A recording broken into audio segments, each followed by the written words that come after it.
ఇస్తూ ఉన్న దినాలు. ఆ దినాలలో ప్రియ దేవుని బిడ్డ, ఆ దినాలలో ప్రియ సహోదరి, ప్రియ సహోదరుడా, ఈమె జీవితంలో ఆశ కలిగింది. ఏంటి ఆశ అంటే, నేను యేసుక్రీస్తు దగ్గరకు వెళ్ళి నా వ్యక్తిగత పరిస్థితులు,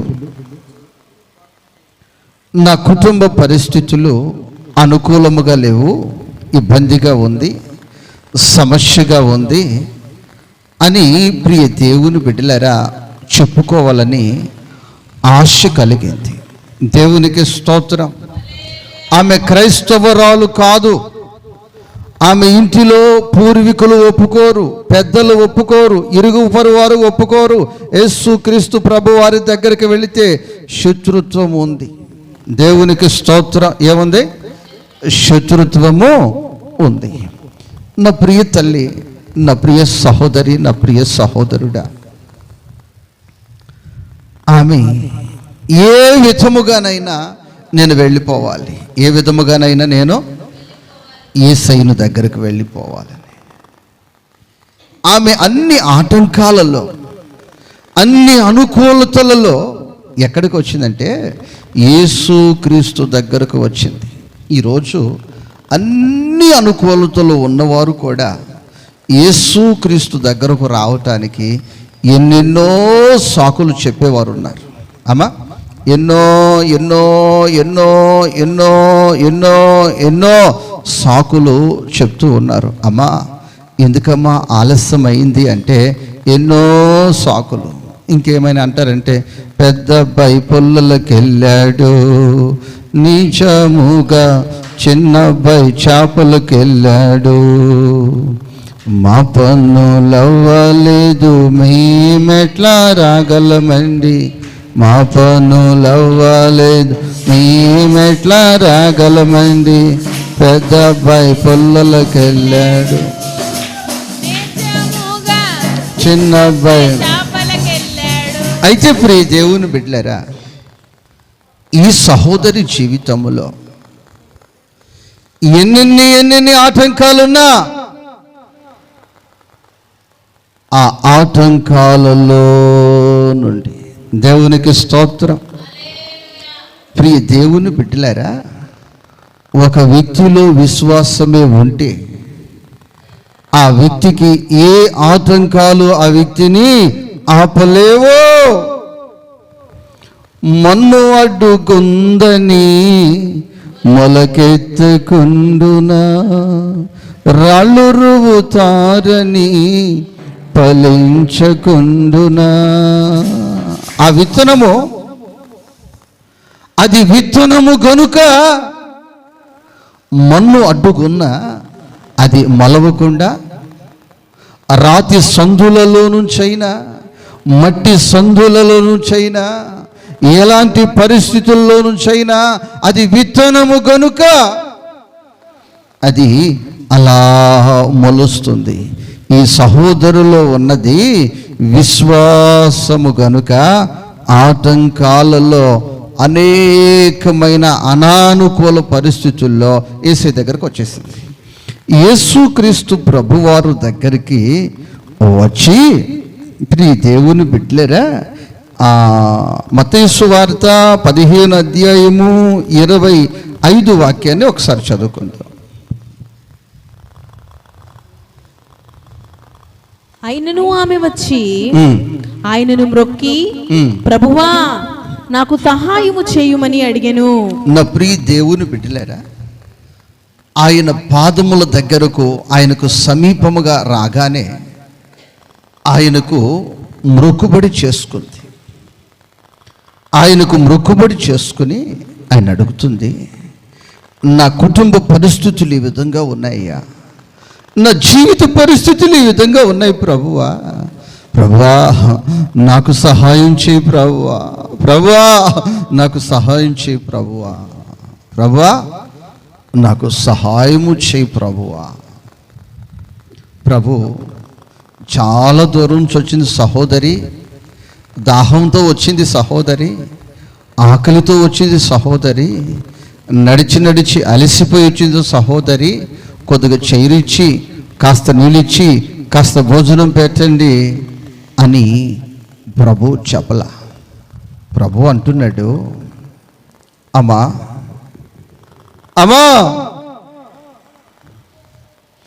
పిల్లలు తినుచున్న రొట్టెలు తీసి కుక్కలకు వేయుట. ఆ మాట మీరు చదవాలి, ఆ మాట మీరు చదవాలి. అందుకైన పిల్లల రొట్టె తీసుకొని కుక్క పిల్లలకు వేయుట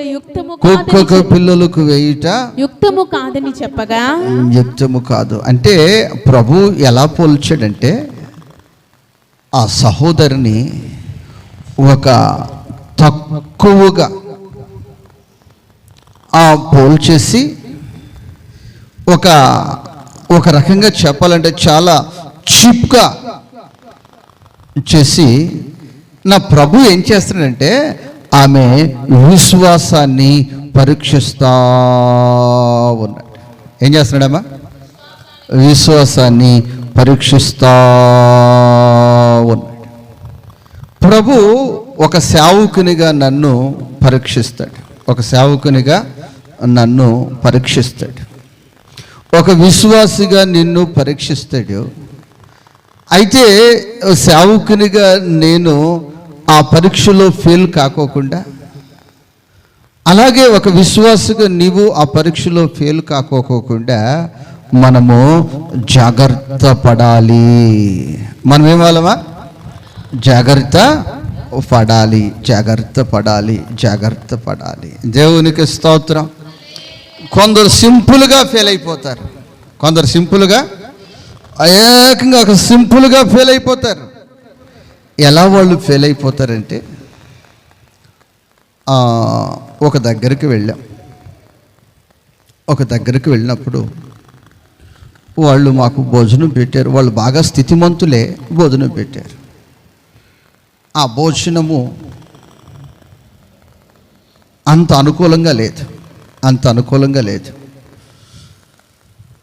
అనుకూలంగా లేకపోయినా నేను తినగలిగినంత నేను తినేసాను హ్యాపీ.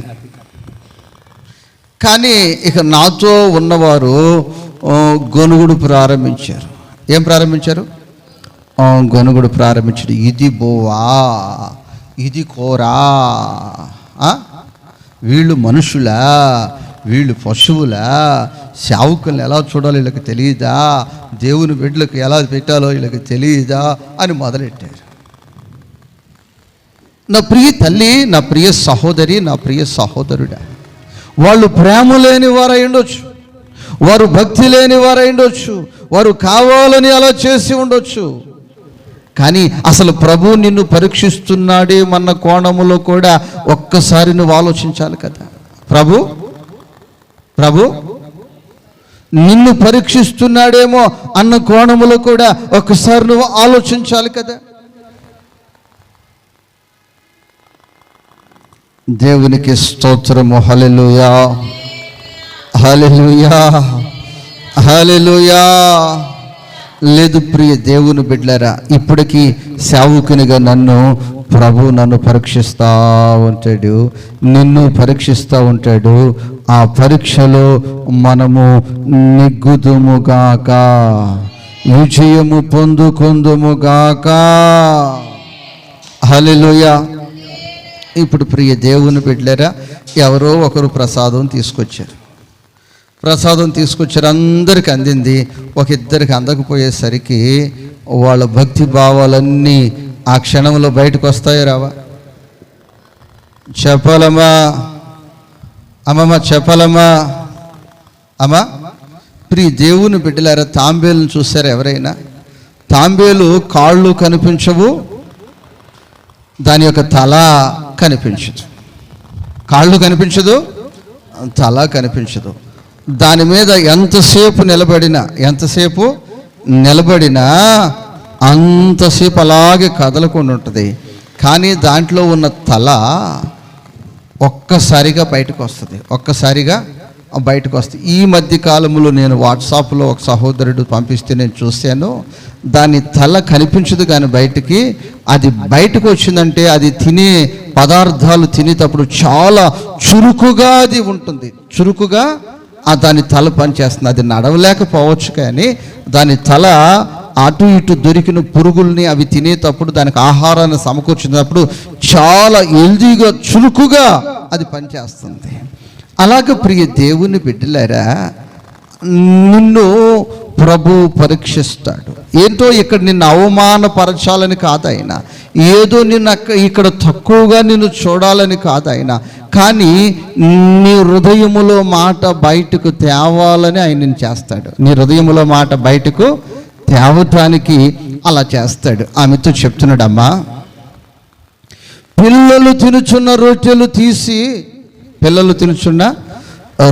తీసి అవి కుక్కలకు వేయటం మంచిది కాదమ్మా, యుక్తము కాదదే. అంటే టోటల్గా వీళ్ళందరూ నా కడుపును పుట్టిన బిడ్డలు, నువ్వు ఒక ఈదు కుక్కవు, ఒక గజ్జి కుక్కవు అన్నట్లు ప్రభు పోల్చేశాడు. దేవునికి స్తోత్రం.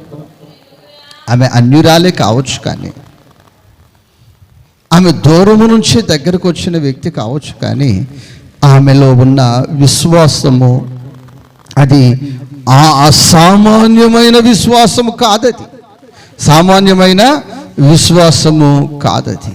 ఆమెలో విశ్వాసమే లేకపోతే వెంటనే నువ్వు కాకపోతే ఇంకా నాకు చాలామంది ఉన్నారులే, ఇది కాకపోతే నన్ను చాలామంది పిలిచే వాళ్ళు ఉన్నారులే, మాకు కులము లేదా, మాకు దేవుళ్ళు లేరా, మాకు దేవాలయాలు లేరా అంటూ కించపరిచి దూషించుకుంటూ అక్కడి నుంచి వెళ్ళిపోవాలి. కానీ ఆమె అంటున్న మాట హృదయాన్ని కదిలించే మాట. అయ్యా, కుక్కలు కూడా ఆ పిల్లలు తినుచూ ఉండగా ఆ రొట్టెలు జారి ఆ బల్ల కింద పడుతుంటే ఆ కుక్కలు ఆ రొట్టెను తింటాయి కదా ప్రభువా. దేవునికి స్తోత్రం. హల్లెలూయా. అయ్యా, వారు తినుచు ఉండగా, వారు లాక్కొనుచుండగా, వారు ఆహారాన్ని తినుచుండగా కొన్ని ముక్కలు కింద ఎంగిలి ముక్కలు పడిపోతాయి కదయ్యా, ఆ ముక్కలు కుక్కలు తింటాయి కదయ్యా.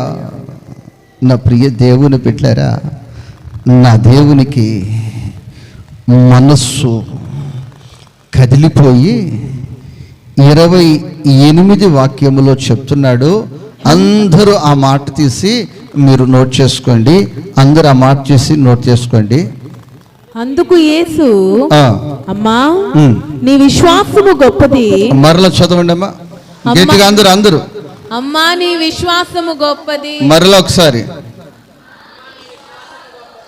ఆమేన్.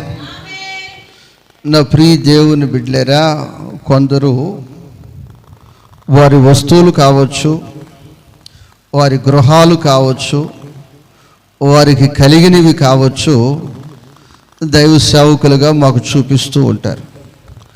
చూపించినప్పుడు అమ్మ నీ వస్తువు గొప్పది, లేకపోతే నీ ఇల్లే గొప్పది, నీ సేద్యమే గొప్పది, నీవే గొప్పదానివని చెప్పాలి. చెప్పకపోతే వాళ్ళకు బాధ, సంతోషం ఉండదు. దేవునికి స్తోత్రం. అలా చెప్తాం మేము, తప్పదు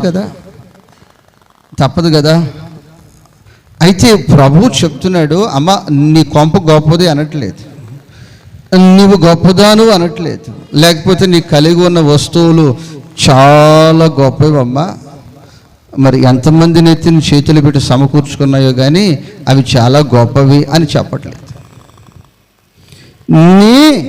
ఏం గొప్పది? నీ విశ్వాసము గొప్పది. కొడు చెప్పట్ల. హల్లెలూయా, హల్లెలూయా. కానాను స్త్రీ విశ్వాసాన్ని పరీక్షిస్తే ఆ పరీక్షలో రిజల్ట్స్ ఏమొచ్చాయంటే, కానాను స్త్రీ కలిగి ఉన్న విశ్వాసము. ఏ విశ్వాసం అది? మొన్న ఒక చాటకి ప్రార్థనకి వెళ్ళాం. కూర చూస్తే మొక్కుపడలేదు, అన్నం చూస్తే సంగటే. ఆళ్ళది కాదు.